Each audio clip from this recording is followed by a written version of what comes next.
Hello दोस्तों, आज की इस वीडियो में हम लोग सब जीरो टेम्परेचर कंट्रोलर का प्रोग्रामिंग देखने वाले हैं। जितना भी हमारा सब जीरो टेम्परेचर कंट्रोलर में पैरामीटर रहते हैं, एक-एक करके हम लोग पॉइंटली में समझेंगे। और यहाँ पे जैसे देख सकते हैं कि यहाँ पे हमारा जो सब जीरो टेम्परेचर कंट्रोलर है, ये हमारा इस टाइप पे है, यानी कि मॉडल हमारा यहाँ पे आप देख रहे होंगे कि यहाँ पे हमारे पास 2 टेम्परेचर कंट्रोलर है। तो दोनों का वर्क सेम है, पर यहाँ पे दोनों डिफरेंट मॉडल के हैं। एक डिजिटल है और एक हमारा यहाँ पे मैनुअल बटन दिया रहता है। तो यहाँ पे देख सकते हैं कि यहाँ पे हमारा जो ऊपर के साइड में इंटरफेस में देखेंगे, तो यहाँ पे हमारा कुछ की दिए रहते हैं। यहाँ पे सब जीरो लिखा रहता है और उसके बाद हमारा मॉडल रहता है। अब यहाँ पे देखेंगे तो यहाँ पे डिफरेंट टाइप के हमारा है, सब जीरो टेम्परेचर कंट्रोलर कंट्रोलर ही है फ्रेंड, पर यहाँ पे डिफरेंट टाइप का है जो कि डिजिटल है। यानी कि आप यहाँ पे देखेंगे तो दोनों का वर्क सेम रहता है। अगर इसका आप वीडियो अगर देखना चाहते हैं प्रोग्रामिंग का, तो इस चैनल पे अवेलेबल है, आप वहाँ पे जाके देख सकते हैं। और यहाँ पे आज हम लोग इस टाइप के टेम्परेचर कंट्रोलर का प्रोग्रामिंग करने वाले हैं। तो वीडियो को लास्ट तक वॉच कीजिएगा फ्रेंड, क्योंकि इसमें मैंने पॉइंटली बताया है और एक-एक पैरामीटर को बहुत अच्छे से समझाया है। यहाँ पे अभी हम लोग देख लेंगे कि इसका हमारे पास मैनुअल भी है, तो मैनुअल में हम लास्ट में आपको दिखाएँगे। उसके बाद हमारा इसका जो वायरिंग डायग्राम रहता है, तो वायरिंग डायग्राम को पहले समझ लेते हैं। तो यहाँ पे जैसे कि आप देख सकते हैं कि यहाँ पे जो हमारा ऊपर का दिया रहता है, यानी कि हमारा जो एनो और सी लिखा है, यानी कि एनो और कॉमन है, इस यहाँ पे हम लोग कंप्रेसर का सप्लाई कनेक्ट करते हैं, जैसे कि आप यहाँ पे देख सकते हैं। तो यहाँ पे हम लोग कंप्रेसर का सप्लाई कनेक्ट करते हैं। उसके बाद आ जाता है हमारा 6 और 7। 6 और 7 जो रहता है फ्रेंड, यहाँ पे हम लोग क्या करते हैं कि हमारा जो अलार्म सिस्टम रहता है उसके उसको हम लोग यहाँ पे कनेक्ट करते हैं। यहाँ पे जैसे देख सकते हैं कि एनसी है, कॉमन है और उसके बाद हमारा 8 नंबर है। उसके बाद हमारा जो 9 और 10 रहता है वो हमारा सेंसर के लिए रहता है। जैसे कि आप यहाँ पे देख सकते हैं मेरे पास सेंसर है। उसके बाद हमारा 11 और 12 रहता है, तो हम लोग हमारा कंट्रोलर जो है, कंट्रोलर को सप्लाई देने के लिए रहता है, यानी कंट्रोलर वहाँ से ऑन हो जाता है। अब यहाँ पे जैसे देख सकते हैं कि यहाँ पे हमारा ऊपर जो दिया है, यानी सी दिया रहता है, वो हमारा टेम्परेचर दिखाता है, यानी कि सेल्सियस में दिखाता है। उसके बाद हमारा अप की, डाउन की और हमारा रीसेट की और सेट की है। यानी कि डाउन की जो रहता है वो हमारा प्रोग्राम की रहता है। तो अभी हमारा कुछ इस तरह से है और यहाँ पे इसका मॉडल देखेंगे तो एस-जेड हमारा 7558 है। अभी यहाँ पे भी अगर इस टाइमर के ऊपर देखेंगे, या सॉरी इस कंट्रोलर के ऊपर देखेंगे, तो यहाँ पे हमारा जो है 7558 टी है और यहाँ पे हमारा जो रहेगा वो हमारा 7558 पी है। तो ये दोनों में फ़र्क यही है फ्रेंड कि यहाँ पे डिजिटल है और इसका कुछ पैरामीटर थोड़ा अलग रहता है। तो यहाँ पे जैसे देख सकते हैं कि यहाँ पे बैक साइड में देखेंगे तो इसका बैक साइड में कुछ इस तरह से रहता है। तभी हमारा जो 11-12 है, यहाँ पे हम लोग देखेंगे तो 11 और 12 पे यहाँ पे हमारा कंट्रोलर का सप्लाई आएगा, यानी कि फेज न्यूट्रल कनेक्ट करेंगे यहाँ पे, जैसे कि आपको दिख रहा होगा यहाँ पे। जो ऊपर हमारा नंबरिंग दिया रहता है फ्रेंड, उसके जस्ट नीचे उसका टर्मिनल रहता है, क्योंकि टर्मिनल के पास में कुछ भी नहीं लिखा रहता है, तो इसलिए आप इतना समझ लीजिए कि ऊपर जो नंबरिंग रहता है उसी के नीचे हमारा टर्मिनल दिया रहता है। अभी यहाँ पे आप देखेंगे तो यहाँ पे मैंने सप्लाई कनेक्ट कर लिया है। और यहाँ पे देखेंगे तो बैक साइड में हमारा जो, जैसे कि मैंने आपको बताया कि जो हमारा कंप्रेसर रहता है, यानी कि आप इसके ऊपर जो कि हमारा एनो और कॉमन रहता है, तो बेसिकली हम लोग यहाँ पे एसी के लिए ही यूज करते हैं सब जीरो टेम्परेचर कंट्रोलर फैन। तो यहाँ पे हमारा बैक साइड में जो रहता है वो हमारा कॉमन पे एक सप्लाई देते हैं और हमारा दूसरा एनो पे देते हैं। मतलब हमारा टाइमिंग ऑन होने के बाद हमारा कंप्रेसर ऑन हो जाता है, या फिर आप कोई भी इक्विपमेंट यूज कर रहे हैं इसके ऊपर, तो वो ऑन हो जाता है टाइमिंग के अकॉर्डिंग। यहाँ पे हम लोग दोनों टर्मिनल पे कंप्रेसर का सप्लाई देते हैं, जैसे कि हम लोग स्विचिंग के टाइम में स्विच के ऊपर देते हैं। अभी हम लोग इसका सप्लाई ऑन करेंगे और इसका हम लोग प्रोग्रामिंग करना स्टार्ट करेंगे फ्रेंड। जैसे कि आप यहाँ पे देख सकते हैं मैंने सप्लाई ऑन किया। अभी सप्लाई ऑन करने के बाद यहाँ पे क्या होता है कि यहाँ पे हमारा पीपी आएगा, यानी पीपी का मतलब क्या होता है फ्रेंड कि यहाँ पे हमारा अभी मतलब कि यहाँ पे सेंसर कनेक्ट नहीं किया है, तो इसका टेम्परेचर नहीं दिखा रहा है। तो अभी हम लोग सेंसर कनेक्ट कर लेते हैं ताकि हमारा एक्चुअल टेम्परेचर दिखाएगा इस पे। तो अभी हम लोग इसके सेंसर कनेक्ट करने के लिए हमारा जो रहेगा, जो कि 9 और 10 नंबर है, वहाँ पे हम लोग सेंसर कनेक्ट करते हैं, यानी कि सेंसर को वायर कनेक्ट करेंगे यहाँ पे। तो यहाँ पे जैसे देख सकते हैं कि ये जो नीचे का टर्मिनल है, जस्ट उसके सामने, यानी कि ऊपर हमारा 9 और 10 लिखा है, उसके जस्ट नीचे हमारा उसका टर्मिनल है, तो वहाँ पे हम लोग कनेक्ट कर लेंगे जल्दी से। फ्रेंड वीडियो को लास्ट तक देखिएगा, मैंने एक-एक पैरामीटर बहुत अच्छे से बताया है, आपको ये वीडियो देख के बहुत अच्छे से समझ में आ जाएगा। अब यहाँ पे देख सकते हैं कि हमारा सेंसर कनेक्ट करने के बाद हमारा एक्चुअल टेम्परेचर जो है वो आ गया है।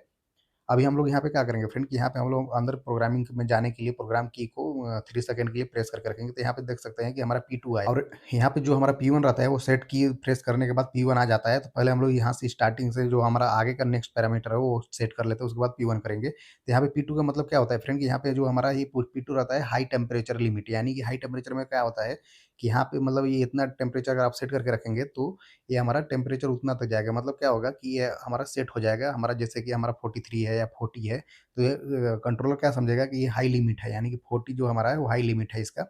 और उसके बाद हमारा जो आता है P3, P3 में क्या होता है फ्रेंड यहाँ पे जो हमारा P3 रहता है, तो ये हमारा लो टेम्परेचर लिमिट रहता है। ये पैरामीटर हमारा मिनिमम अलाउबल टेम्परेचर सेट करता है। फ्रेंड एग्जांपल के लिए मान के चलिए P3 हमारा 5 डिग्री सेल्सियस टेम्परेचर सेट किए हैं, तो उससे नीचे चला जाता है तो अलार्म देने लगता है और एलटी के रूप में अलार्म देता है। तो यहाँ पे एलटी के रूप में अलार्म देने का पर्पस क्या रहता है फ्रेंड, कि ये हमारा मतलब बोलता है कि ये हमारा लो टेम्परेचर हो गया है, यानी कि बहुत लो हो गया है। तो यहाँ पे क्या होता है फ्रेंड, कि लो टेम्परेचर होने के बाद यहाँ पे हमारा अलार्म एक्टिवेट हो जाता है। मतलब अगर आपने अलार्म ऑन करके रखा है, तो वहाँ पे हमारा क्या होता है कि अलार्म एक्टिवेट हो जाता है और उसके मायने क्या रहता है कि हमारा अलार्म, यानी कि ये हमारा लो टेम्परेचर हो गया है, यानी कि एलटी के डिस्प्ले पे यहाँ पे शो करता है, यानी कि एलटी आ गया, मैंने कि लो टेम्परेचर हो गया और हमारा पूरा अंदर का जो भी इक्विपमेंट है वो बहुत ज़्यादा मतलब उसके अंदर बर्फ जमने जैसा हो जाता है। उसके बाद हमारा नेक्स्ट आता है फ्रेंड, कि नेक्स्ट आता है हमारा यहाँ P4। तो यहाँ पे जो हमारा P4 रहता है, तो फ्रेंड P4 में हमारा क्या रहता है कि डिफरेंशियल रहता है, यानी कि ये बहुत ही इंपॉर्टेंट पैरामीटर रहता है। डिफरेंशियल का मतलब क्या होता है कि कंप्रेसर कट आउट और कट इन रहता है। इसके बीच में क्या होता है कि सेट पॉइंट आपने 10 डिग्री सेल्सियस रखा और वो हमारा जो P4 रहेगा वो हमारा 2 डिग्री सेल्सियस रहेगा। तो यानी कूलिंग मोड में क्या हो गया, टेम्परेचर हमारा 10 डिग्री सेल्सियस पर रहेगा और कंप्रेसर ऑफ हो जाएगा। उसके बाद हमारा टेम्परेचर बढ़ के 12 यानी कि 12 डिग्री हो जाएगा, तो कंप्रेसर ऑन होगा। यानी कि ऑन होने का मतलब यानी कि मान के चलो कि आप 2 डिग्री हमारा यहाँ पे डिफरेंस रहता है उसके मतलब। अभी हमारा P5 देखेंगे, तो P5 में हमारा क्या रहता है फ्रेंड, कि यहाँ पे हमारा प्रोब कैलिब्रेशन रहता है। प्रोब कैलिब्रेशन में मतलब क्या होता है कि अगर आपने यहाँ पे ये पैरामीटर टेम्परेचर सेंसर को प्रोब की रीडिंग को और करेक्ट एडजस्ट करता है। मान के चलो कि आप एक्चुअल टेम्परेचर 30 है, 30 डिग्री सेल्सियस, आप कंट्रोल डिस्प्ले में 28 डिग्री है, यानी कि डिफरेंस आपने कितना रखा था, 2 डिग्री सेल्सियस। तो ये क्या करता है कि दोनों को मतलब एक मिलाने की कोशिश करता है, यानी कि एक साथ लाने की कोशिश करता है। तो ये हमारा प्रोब कैलिब्रेशन रहता है। अभी हमारा यहाँ देखेंगे नेक्स्ट हमारा है P6। P6 में मतलब क्या होता है फ्रेंड, कि यहाँ पे हमारा जो कंप्रेसर रिस्टार्ट टाइम डिले रहता है, यानी कि मान के चलो आप 20 डिग्री सेल्सियस पे आपने सेट किए टेम्परेचर को। उसके बाद हमारा जो क्या होगा कि वहाँ पे हमारा ये क्या करेगा कि हमारा अगर 3 डिग्री का अगर आप रखें, यानी कि 3 मिनट हो जाएगा। यहाँ पे क्या होगा कि 3 मिनट के बाद हमारा, यानी कि तुरंत ऑन करने के बाद हमारा 3 मिनट बाद हमारा क्या करेगा, कंट्रोलर कंप्रेसर को ऑन करेगा, यानी कि ये तुरंत सडनली ऑन ऑफ करने से बचाता है, यानी कंप्रेसर को प्रोटेक्शन प्रोवाइड करता है। मतलब क्या होता है कि जैसे टेम्परेचर ऑन होगा तो वो हमारा 3 मिनट बाद करता है। उसके बाद आ जाता है हमारा P7। तो यहाँ पे जो हमारा P7 रहता है फ्रेंड, तो P7 हमारा क्या रहता है, एलपी, यानी कि हमारा क्या होता है, कीपैड लॉक रहता है। यानी कि हमारा क्या होगा कि अगर आपने ये एलपी पे यानी पे जीरो रखे, तो जीरो पे हमारा क्या होता है, अनलॉक हो जाता है। अगर वन रखें तो यहाँ पे हमारा कीपैड लॉक हो जाता है। इसका फायदा ये रहता है फ्रेंड, कि यहाँ पे हमारा क्या होता है, डिफरेंशियल हाई लिमिट लो लिमिट कोई ऑन ना करे, यानी कि हमारा कुछ छेड़छाड़ ना करे, इसलिए हम लोग लॉक अनलॉक रखते हैं। और यहाँ पे क्या होता है फ्रेंड, कि ये स्पेशली बहुत ही इंपॉर्टेंट रहता है कि यहाँ पे लॉक अनलॉक, क्योंकि अगर कहीं पे आपका बहुत ही क्रिटिकल इक्विपमेंट रखा है, तो वहाँ पे हमारा टेम्परेचर अगर पर्टिकुलर उतना ही डिग्री चाहिए, तो उस टाइम हमारा इसको काम आता है, यानी कि हमारा लॉक और अनलॉक का रहता है। अभी हमारा जो नेक्स्ट आता है, तो नेक्स्ट आप देखेंगे तो नेक्स्ट हमारा रह जाता है एएल, यानी कि अलार्म रिले इनेबल डिसेबल।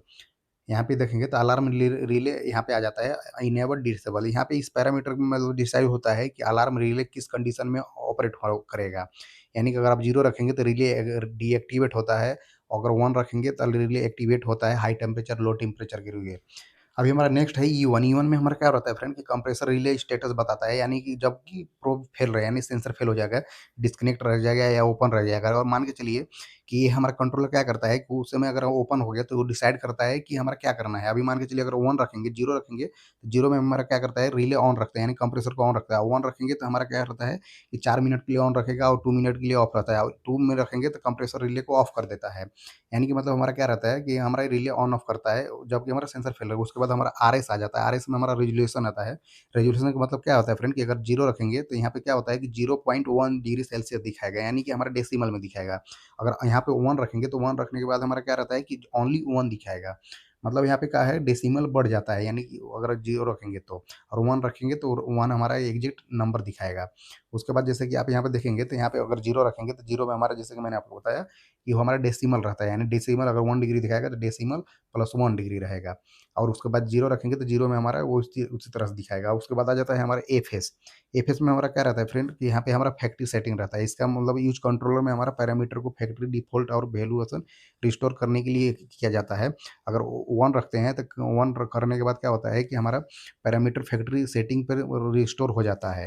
अब हमारा नेक्स्ट आता है ईपी। ईपी का मतलब क्या होता है फ्रेंड, यहाँ पे जैसे देखेंगे तो यहाँ पे हमारा अगर उसकी ईपी देखेंगे तो ईपी में मतलब हमारा आता है कि इंड प्रोग्राम। इंड प्रोग्राम अगर इन आएंगे वहाँ पे सेट की दबाएंगे तो हमारा डायरेक्ट कंट्रोलर से बाहर आ जाएंगे। यानी कि बाहर आने के लिए आपको ईपी पे सेलेक्ट करना पड़ता है और सिलेक्ट करके आपको रखना पड़ेगा, यानी कि सिलेक्ट करके अगर सेट की दबाएँगे तो आप कंट्रोलर से डायरेक्ट बाहर आ जाएँगे। बाकी कंट्रोलर जैसा नहीं है कि प्रेस करके रखने के बाद ही बाहर आते हैं। अभी हमारा जो P2 आया था डायरेक्ट फ्रेंड प्रोग्राम की प्रेस करने के बाद, अभी हमारा P1 लाएँगे, तो P1 हमारा क्या रहता है कि वो हमारा हीट और कूल मोड रहता है। तो यहाँ पे सेट की को 3 सेकंड के लिए प्रेस करके रखेंगे, तो हमारा P1 आ जाता है। उसके बाद हमारा यहाँ पे जो डिग्री आपको चाहिए, यानी कि अगर 27, 25 चाहिए तो आप वहाँ पे सेट कर सकते हैं। मतलब यहाँ पे क्या होता है फ्रेंड कि अगर हम आपका कंप्रेसर मान के चलिए कि हमारा 27 डिग्री आने के बाद, यानी कि नीचे आने के बाद 27 डिग्री पे ऑफ होना चाहिए कंप्रेसर, तो यहाँ पे हमारा वो सेट करते हैं, यानी कि हमारा कंप्रेसर कितना डिग्री कम होने के बाद ऑफ होना चाहिए, तो वहाँ पे हम लोग सेट करते हैं, यानी कि हमारा 27 डिग्री यहाँ पे रखें।